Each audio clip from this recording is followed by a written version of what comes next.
Genesis 30, verse 1.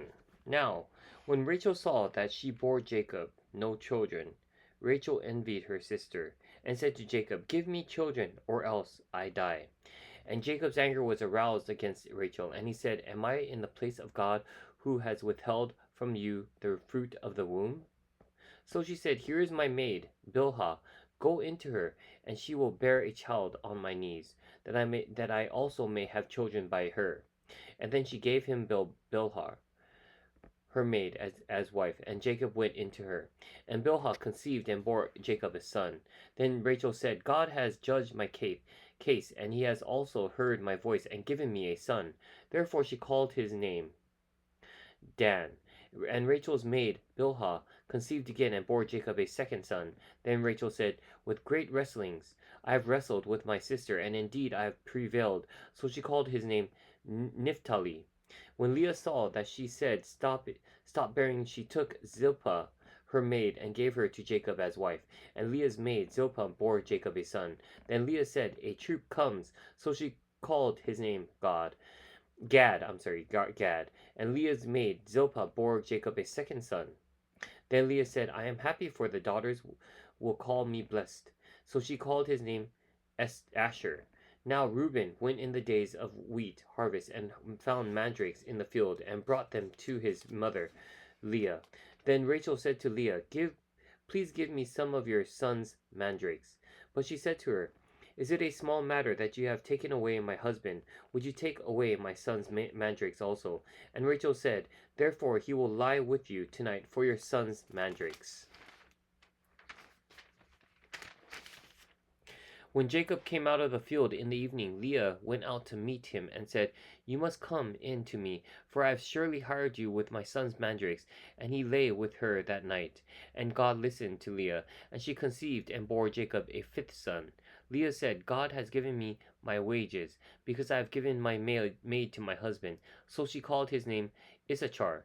Then Leah conceived again and bore Jacob a sixth son.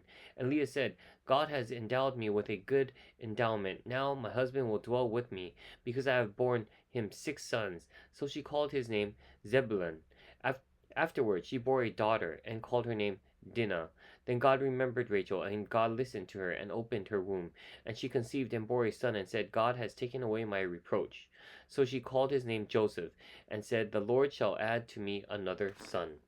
Let's read commentary here, verses 1 through 24 of Genesis 30. Commentary is coming from the Tony Evans Bible Commentary.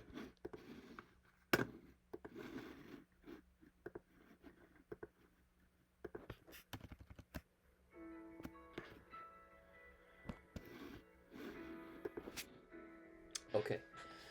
So commentary.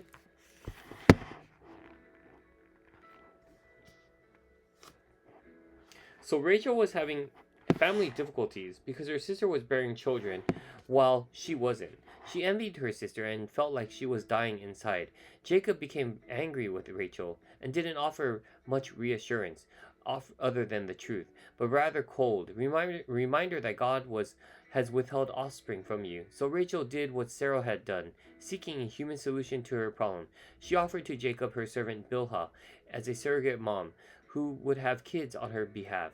The plan worked, resulting in two sons, Dan and Naphtali.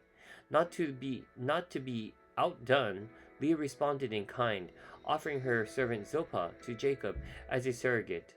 Her human solution worked as well as Sarah's, and two more sons, Gad and Asher, entered the mix. Verse 14 through 24. The sisters' manipulative competition for Jacob's affection continued, this time leading to Reuben's involvement. Finding some mandrakes in the field, which were fruits believed to help women conceive, Reuben brought them to his mother Leah, who agreed to share some with Rachel in exchange for another night with Jacob. Leah conceived again and again, bearing Issachar and Zebulun. Then Rachel finally had her first child, called Joseph.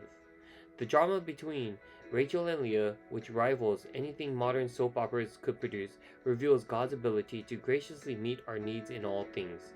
In spite of the sisters' human and sinful approaches to fixing their situations, God still blessed and provided for them. Their sinful tactics continued to make matters confusing and painful, but God was gracious to mitigate against the damage.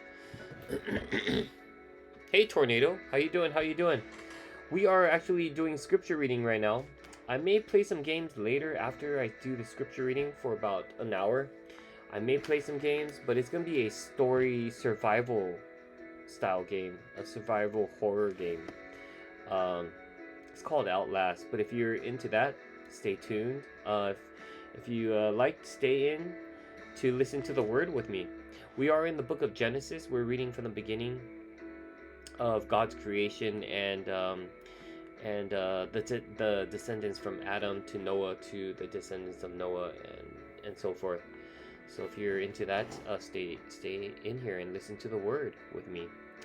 We are now at verse 25 of Genesis 30. Thank you for the like. Thank you for the like, Tornado. I really appreciate it. Thank you very much. Okay, continue on with Genesis 30, verse 25. Jacob's agreement with Laban.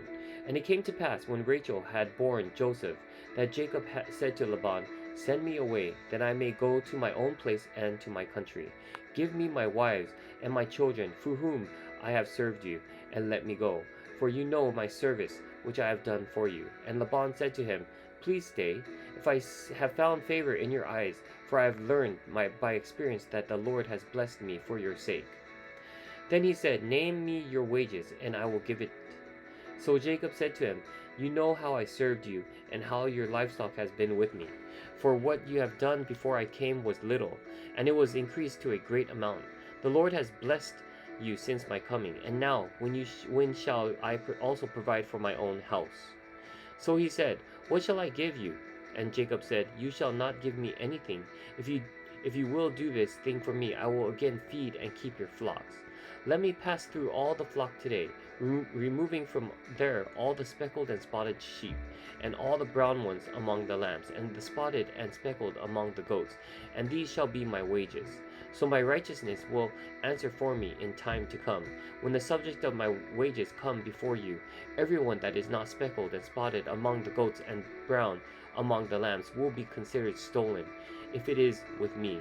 And Laban said, "Oh, that it were according to your word." So he removed that day the male goats that were speckled and spotted, and all the female goats that were speckled and spotted, every one that had some white in it, and all the brown ones among the lambs, and gave them into the hands of his sons. Then he put 3 days' journey between himself and Jacob fed the rest of Laban's flocks. Now Jacob took for himself rods of green poplar, and of the almond and chestnut trees, peeled white strips in them, and exposed the white which was in the rods. And the rods which he had peeled he set before the flocks in the gutters, in the watering troughs, where the flocks came to drink, so that they should conceive when they came to drink. So the flocks conceived before the rods, and the flocks brought forth, streaked, speckled, and spotted. Then Jacob separated the lambs, and made the flocks face toward the streaked, and all the brown in the flock of Laban. But he put his own flocks by themselves, and did not put them with Laban's flock. And it came to pass, whenever the stronger livestock conceived, that Jacob placed the rods before the eyes of the livestock in the gutters, that they might conceive among the rods. But when the flocks were feeble, he did not put them in. So the feebler were Laban's, and the stronger Jacob's. Thus the man became exceedingly prosperous, and had large flocks, female and male servants, and camels and donkeys. So we're going to read the commentary here, verses 25 to 43.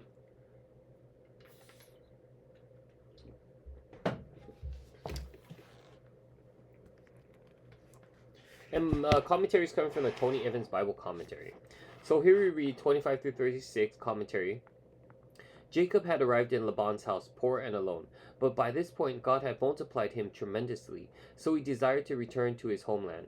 Laban, however, knew how beneficial Jacob was to his business. He wanted to strike a deal for Jacob to stay. So Jacob offered to stay if only he could have the speckled or spotted dark-colored sheep among the lambs and goats. These were considered less valuable, so Laban immediately accepted the deal. He separated the flock to protect his investment, thinking he had once again gotten the better of Jacob.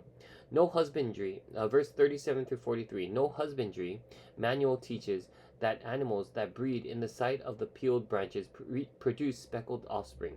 Jacob was attempting to selectively breed speckled sheep, but God was the one supernaturally guiding the process.